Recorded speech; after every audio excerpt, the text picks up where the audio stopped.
So welcome again students, and I hope you all are fine.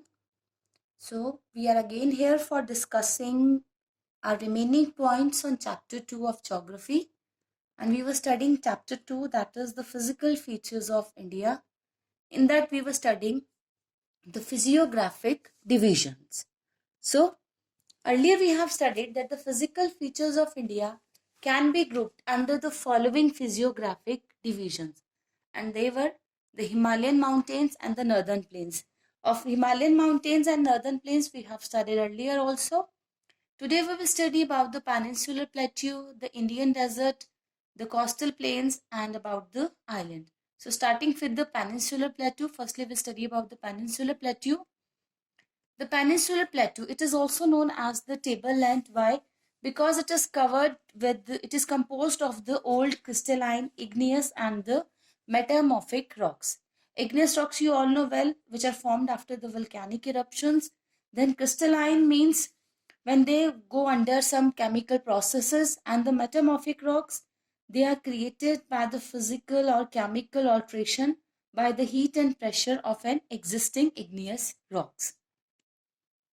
And this peninsular plateau was formed after the breaking and rifting of the Gondwana land, and it is also an oldest land mass.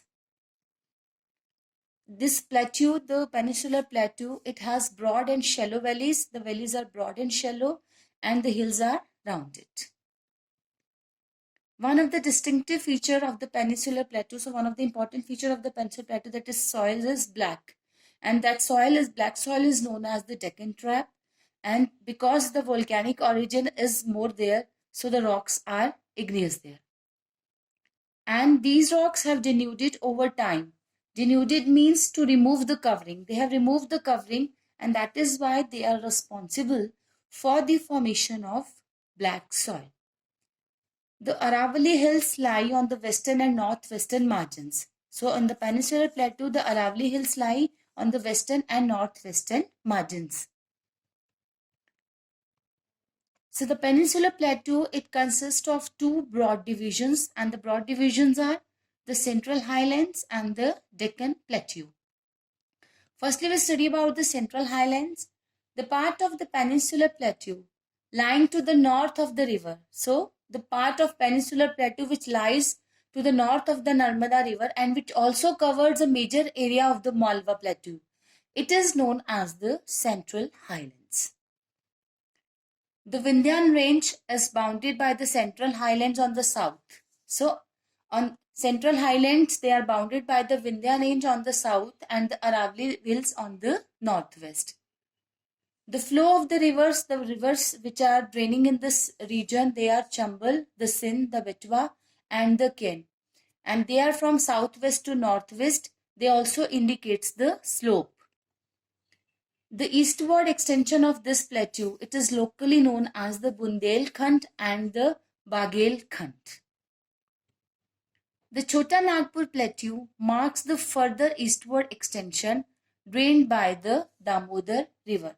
So the Chota Nagpur plateau, it also marks the further eastward extension drained by the Damodar river. Now we will study about the Deccan Plateau. Earlier we have studied about the Central Highlands. The Deccan Plateau, it is a triangular landmass and it lies to the south of the river Narmada.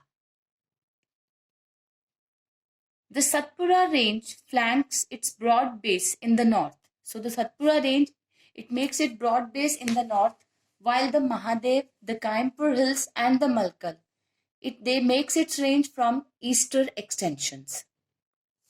The Deccan Plateau is higher in the west and slopes gently eastward. So in the west it is higher and the slopes, they are also gently eastwards.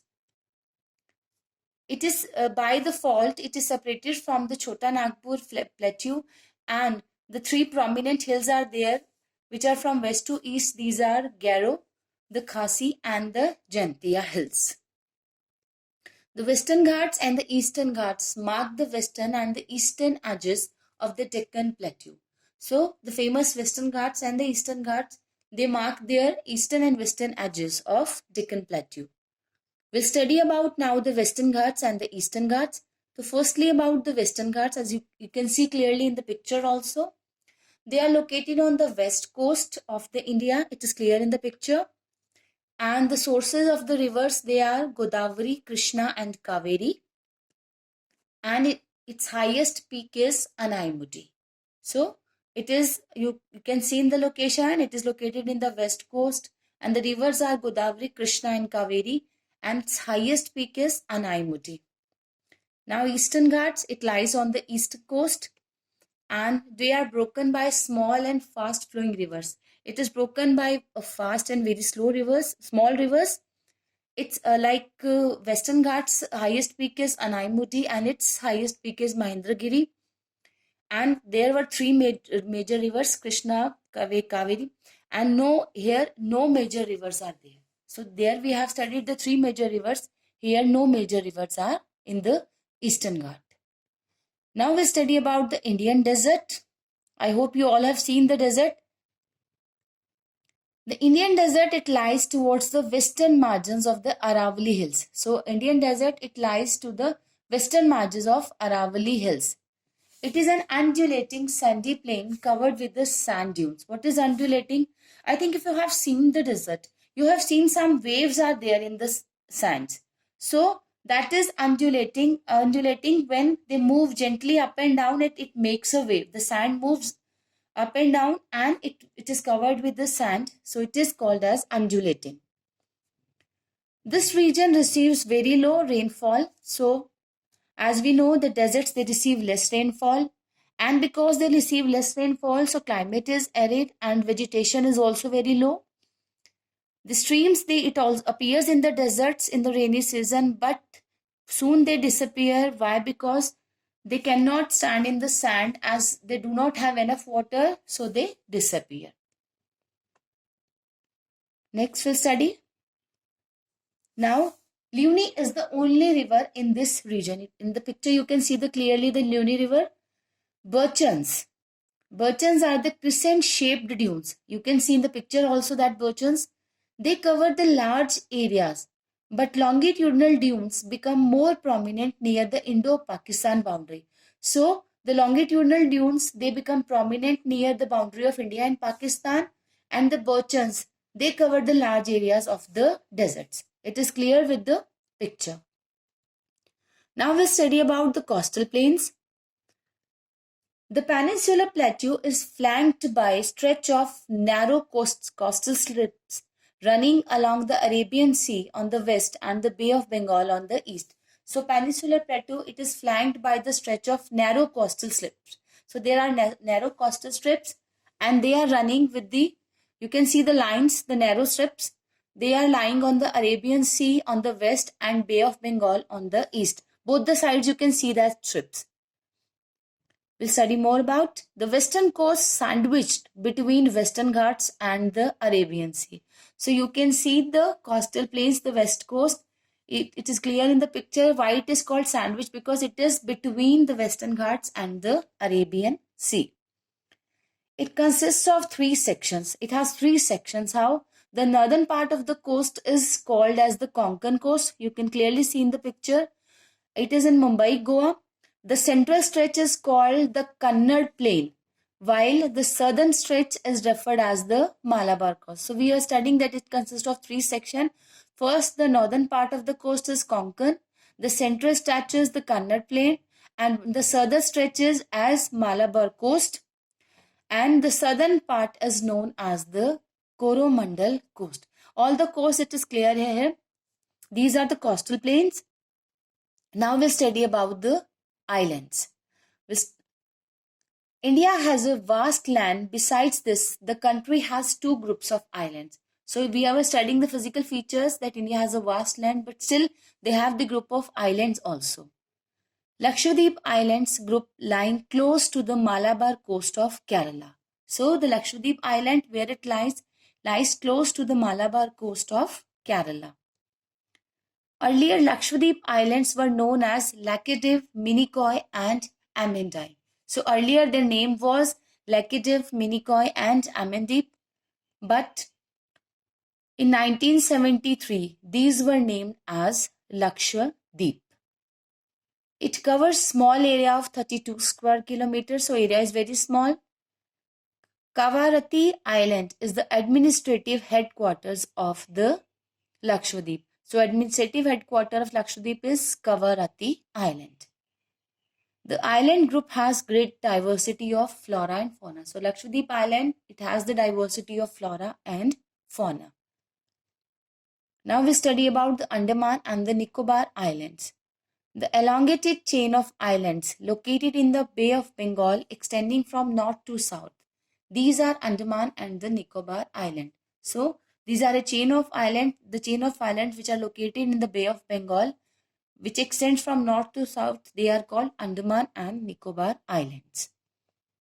The entire group of island, it is divided into two, the Andaman and in the north and the Nicobar in the south. Now usually we call it Andaman and Nicobar, but it is divided into two groups, the Andaman and the Nicobar. The Andaman is in the north and the Nicobar is in the south. These island groups are of great strategic importance for the country. These are again important for the country. There is also a great diversity of flora and fauna. These islands lie close to the equator, as because these islands, they are close to the equator, so the climate is equatorial, the hot there, and it has forest cover also. A thick forest cover is there in the Andaman and the Nicobar Islands. Now we will study some interesting facts about this chapter. It is, however, clear that each region complements the other and makes the country richer in its natural resources. We were studied the physical features, then we have studied the physiographic division. So it is quite clear that the region, it complements the other and it makes our country richer in that we have all the natural resources. The mountains are the major sources of water and forest wealth. So our mountains, they are the major sources of water and forest wealth. And our northern plains, they are also called as the granary of the country. Why they are called as the granaries of the country? Because alluvial soil is there. They are famous for the agriculture, and that is why the northern plains, they are called the granaries of the country. The plateau is the storehouse of minerals, which has played a crucial role in the industrialization of the country. So our plateau, it is known as the storehouse of minerals, which has played a crucial role in the industrialization of the country. So I hope now it is clear. With this, we have studied our chapter. Now the chapter is finished, and we have studied how these islands, these mountains, and these northern plains and plateaus, they are an important natural resource to our country. So this was about the physical features of India.